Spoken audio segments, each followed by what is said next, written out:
Hello नमस्कार दोस्तों, एक बार ये वीडियो देखो। अनिरुद्ध आचार्य जी महाराज ने कितनी अच्छी बात कही है। फुल वीडियो देखो, फिर आगे बात करते हैं। तो चलो गाइस, वीडियो शुरू करते हैं। जय श्रीमन नारायण गुरुदेव जी। आपके चरणों में कोटि कोटि प्रणाम। जी जी। गुरुदेव, मेरे 3 क्वेश्चन है। मैं ये पूछना चाहती हूँ, अगर कोई लड़की अपने आप से अपना चरित्र खराब करे तो उसको पाप तो वो लगेगा, अगर माता पिता ही उसका चरित्र खराब कर दे तो? माँ बाप अपनी बेटी का चरित्र खराब करें जी। तो माँ बाप कैसे खराब कर सकते हैं? हमारे साथ में ऐसा हुआ गुरुदेव। कैसे? क्योंकि पहले जब हमारा विवाह हुआ तो उस समय मैं 10-11 साल की थी। जब आपका ब्याह हुआ? हाँ, तो पर वो विवाह नहीं था, हमें बेचा गया था। आपको किसने बेचा? माता ने हमारी। आपकी माँ ने बेच दिया? किसको बेचा? जिनके साथ में विवाह किया उनसे पैसे लिए गए थे। तो वो कितनी उम्र का था? वो हमसे ज्यादा उम्र के थे। कितने? ऐसे ही लगभग 19-20। वो 19 साल का था। जी। और आप उस समय कितने साल की थी? ऐसे ही 10-11 साल की जो पहला पीरियड होता है वो मेरी शादी के बाद ही आई। अच्छा, तो उस 20 साल के लड़के के साथ आपको बेच दिया? जी। फिर क्या हुआ? फिर क्या, फिर उस समय मुझे इतना ज्ञान नहीं था कि परिवार कैसे चलाए जाते हैं, घर गृहस्थी कैसे चलाई जाती है। ठीक है। फिर भी जैसे तैसे भी वो शराबी था, हर रोज मारता था, कूटता था। इतना भी है कि जहाँ तक कि आदमियों को भी घर पे लेके आता था, शराब पिलाता था, मीट बनाता था, मच्छी बनाता था, उन्हें खिलाता था। रात के 11 बजे 12 बजे यहाँ से जाना, और पूरा गाँव एक गंगवार का और एक सरदार पूरी रात घर पे रहेगा तो हर कोई उंगली तो मुझ पे ही उठाएगी ना। फिर कितने साल चला ये सब कुछ? 9 साल। फिर वहाँ पे एक बेटा हुआ, एक बेटी भी हुई। आपकी बेटी उस समय हाँ। जब बेटा हुआ तब आपकी उम्र क्या थी? ऐसे लगभग 16-17 साल की थी। आप 16 साल की थी तब आपको बेटा हो गया? जी। ठीक है। फिर उसके बाद में वो मारने लगा, काटने लगा, शराब पी के कभी नाली में पड़ा रहता था, कभी गड्ढों में पड़ा रहता था, वहाँ से उठा उठा के लेके आओ। फिर जब वो ज़्यादा ही परेशान करने लगा तो मम्मी पापा ने वहाँ से घर ले आए। फिर मैंने उनसे ये कहा कि मम्मी ऐसा करो कि अभी मेरी दूसरी शादी मत करवाओ, हो सके वो आ जाए मुझे दोबारा लेने, या फिर मैं कहीं काम करके खा लूँगी। तो बोला नहीं, तेरे साथ में बच्चा है, अगर बच्चा नहीं है, तेरे साथ में बच्चा नहीं होती तो कोई बात नहीं है, दुनिया तुझ पे ये कहेगी, अच्छी भी रहेगी तब भी दुनिया तुझ पे उंगली उठाएगी। फिर उन्होंने मुझे दूसरा जगह करवाया। दूसरी शादी कर दी? जी। वहाँ से भी पैसे लिए गए। फिर बच्चा हमारे साथ में थे। फिर वो बोल रहे थे कि अगर तू, पहले तो कहने लगे थे ये कि हाँ बच्चों को भी सही समझूंगा, फिर बाद में हमारे बच्चों को मारने लगे, कूटने लगे। आप कहाँ हैं? आप क्या है? अब मैं वहाँ से दूसरी जगह हूँ। अब उसको भी छोड़ दिया? जी। अब कहाँ हैं? अब मैं अपने आप से बैठी हूँ। तो अब ब्याह नहीं किया? नहीं, अपने आप से दूसरी जगह बैठी हूँ। दूसरी जगह बैठी हूँ मतलब? यानी कि तीसरी जगह बैठी हूँ मैं अपने आप से, किसी से भी। मतलब तीसरी जगह ब्याह कर लिया जी। आपने। तो तीसरा वाला कैसा है? वो ठीक है। वो बच्चों को अपना रहा है? जी। तो अब हमसे क्या पूछना चाहती हो? मैं ये पूछना चाहती हूँ, जो मेरे साथ में हुआ इसका पाप कौन भरेगा? इसका पापी कौन है? जी। और दूसरी बात ये है कि जब हमारे बाबा को जब समय पूरा होने लगा था तो वो अस्पताल में एडमिट थे। तो उन्होंने मुझसे ये कहा था कि संगीता, कोई भी तुझे तेरी माँ को रोटी नहीं देगी, तू ही देना। तो ठीक है, मैंने वो वचन दिया उन्हें कि ठीक है मैं ही मम्मी को संभालूंगी। अब वो घर में इतनी दुखी करने लगी है कि हद से ज्यादा मेरे पूजा पाठ से। कौन दुखी करने लगा? मम्मी। आपकी माँ? हाँ, मेरे पास में रहती है। पूजा पाठ कुछ भी करो हमेशा तंग करती है। माला जपने जाती हूँ तो अंदर जाके फोन लगा लेगी, बात करने लगेगी और कहती है तू पूजा पाठ कर रही है, तुझे क्या मिल रहा है, ऐसे भगवान को मैं लात मारूं। तो अभी आप तीसरे के साथ खुश हैं? जी। तो फिर आप तो खुश है ना? जी। तो अब क्या दिक्कत है? अब दिक्कत यह है, जो मेरा तीसरा वाला पति है वो बात बात पे मुझसे झूठ बोलता है।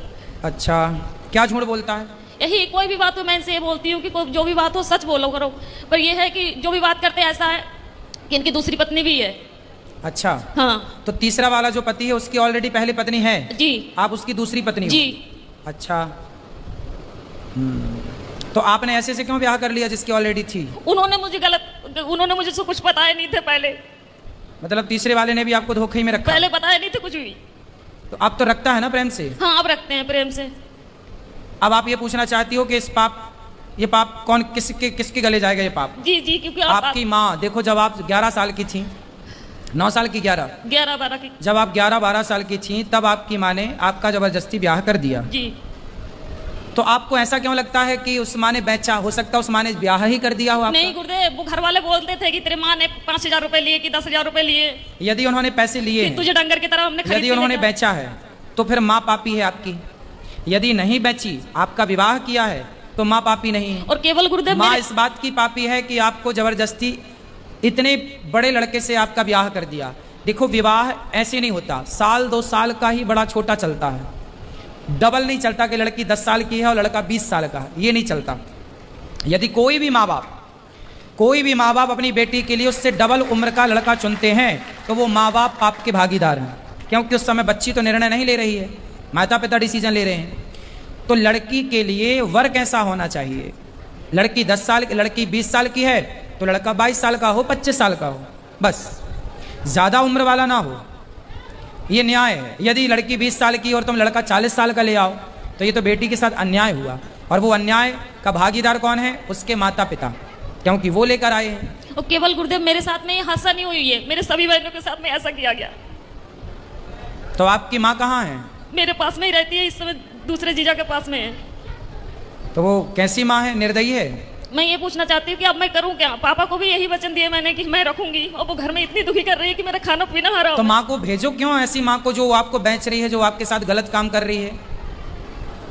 ऐसे लोग दया के पात्र नहीं है। यदि पहले ये कंफर्म करो कि माँ, हो सकता माँ सही हो, गलत है, गलत है, तो आप उनको खाना पीना देना आपका कर्तव्य भी है। बूढ़ी अम्मा कहाँ जाएगी? इंसानियत तो कहती है कि आप उनको खाना पीना दो, लेकिन वो दया का पात्र नहीं है।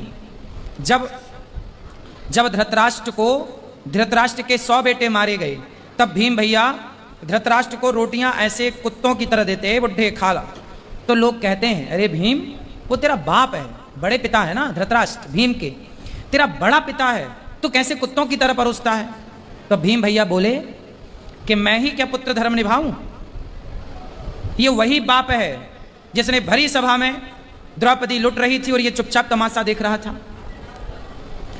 क्या मैं ही धर्म का पालन करूं? इसका कोई धर्म नहीं है। ये वही धृतराष्ट्र है जो भीम को गले लगाने के बहाने दबा कर मारना चाहा, वो तो भगवान ने दूसरा पुतला दे दिया भीम का। कुल मिलाकर के ये धृतराष्ट्र इस दया का योग्य नहीं है, दया का पात्र नहीं है। कुछ लोग दया के पात्र होते हैं, कुछ लोग दया के योग्य भी नहीं होते। फिर भी आप दया करके रोटी तो दो, सेवा तो कर लो। अब जो किया उसने वो पाप भोगेगी। आप क्यों पाप मोल लो? आप सेवा ना करके पाप क्यों मोल लो? आपके आश्रित है तो सेवा करना। घर में कलेश ये करती है ना कि जब मैं माला लेके बैठूं तो उसी कमरे में चली जाएगी, फोन लगा के बात करने लगेगी। हाँ तो उसको फोन में लेके हटाओ। किससे बात करना बुढ़ापे में? उसको बहनों से कुछ नहीं तो हर मोबाइल लेके रख लो। बोले मोबाइल नहीं मिलेगा, फिर लड़ाई हो जाती है, घर में कलेश करने लगती है वो। तो फिर आप जानो और आपकी माँ जाने, मैं क्या करूं बताओ? क्या करूं मैं बताओ? आप मुझे कुछ बताइए ना कि मैं क्या मैं तो बता रहा हूँ, मोबाइल लेके बंद कर दो, रख दो। और क्या कर सकती हो? घर में कलेश होते हैं, पूरे मोहल्ले वाले तमाशा देखते हैं। तो फिर क्या करें? हम बताओ, हमें बताओ, हम क्या करें? क्या उत्तर दें आपके प्रश्न का? हम बताओ क्या करें? हम ये तो नहीं कह सकते कि आप निकाल बाहर करो। मेरा इच्छा तो यही है गुरुदेव, जब भले ही आप हमें गलत समझे। हाँ तो ठीक है, आपका मन है तो आप देख लो, जो आपका मन है वो करो, जो आपका मन है वो आप कर सकते हैं, स्वतंत्र हैं आप। यदि वो अपराधी हैं तो बिल्कुल आपको साथ में नहीं रखना चाहिए। और दूसरी क्वेश्चन ये है गुरुदेव, अगर किसी जगह में मेरी इज्जत नहीं होती हो, कोई इंसान मैं वहां पे जा रही, मुझे पानी को नहीं पूछता हो, क्या मुझे वहां पे जाना चाहिए? ना, वहां कदापि नहीं जाना चाहिए। आवत ही हर से नहीं नैनन नहीं सने, तुलसी तहाँ न जाइए कंचन बरसे मेघ। वहां कभी नहीं जाना चाहिए जहां आपके जाने से सामने वाले को प्रसन्नता ना हो। हाँ तो वो जैसे मेरी सौतन है, जो हमारी सौतन है वो मेरे पास में आती है, हम बाहर रहते हैं यानी कि कमरे किराए पे लेके, तो वो जब आती है तो हम उसे चाय से लेके नाश्ता से लेके ऐसी कोई कमी नहीं छोड़ती हूँ कि उसे बुरा लगे। मम्मी चाहे सास हुए, चाहे बच्चे हुए, चाहे कोई भी हुए, पर वो लोग नहीं चाहते कि मैं उस घर में जाऊँ। और हमारे पति यही चाहते हैं कि मेरे साथ में तू चल, मैं क्या करूँ, दुविधा में फंसी हुई हूँ। पति हमारे यही चाहते हैं कि तुम जाया करो हमारे साथ। भाई जो आपकी सौतन है, पहले तो उसका ही अधिकार है ना आपके पति में। जी जी। आप तो बाद में आई हो जी। वो आपको क्यों स्वीकार करेगी? नहीं, उसने करवाई थी ये शादी। अच्छा, उसी ने करवाई थी? जी, उसकी मर्जी से हुई थी। क्यों करवाई उसने? अब ये तो मुझे नहीं पता, ये राज तो इन्हीं को पता होगा। तो वो आई आपकी सौतन? नहीं, वो नहीं आई है। कौन आया है? पति आए हैं। अच्छा, बात कराओ पति से। राधे राधे गुरु जी। जी जी। आप ही हो पति परमेश्वर, दो पत्नियों के? तो बताओ, आपने दूसरा ब्याह क्यों कर लिया? जी। माइक पास में लो। हेलो बेटा, काम पे ध्यान दो, माइक पास में लो उनके। बताओ, दूसरा विवाह क्यों किया आपने? सर जी, वो तो गुरु जी मजे मजे में कर लिया ऐसी। हैं, मजे मजे में? तो आपकी पत्नी ने आपको बोला था, पहली पत्नी ने, जी, कि ब्याह कर लो? बोला नहीं था, लेकिन हम एक दूसरे से प्यार करते थे, प्यार में हो गया सब। आप किससे प्यार करते? इनसे? जी। तो जब आपकी पत्नी थी तो ऑलरेडी आपको अपनी पत्नी से प्यार नहीं हुआ? पत्नी से भी प्यार था, लेकिन इनसे प्यार हो गया तो फिर तो पत्नी से प्यार था, पर प्यार आपकी ज़्यादा उमड़ रहा था, तो फिर और किसी से भी प्यार हो गया।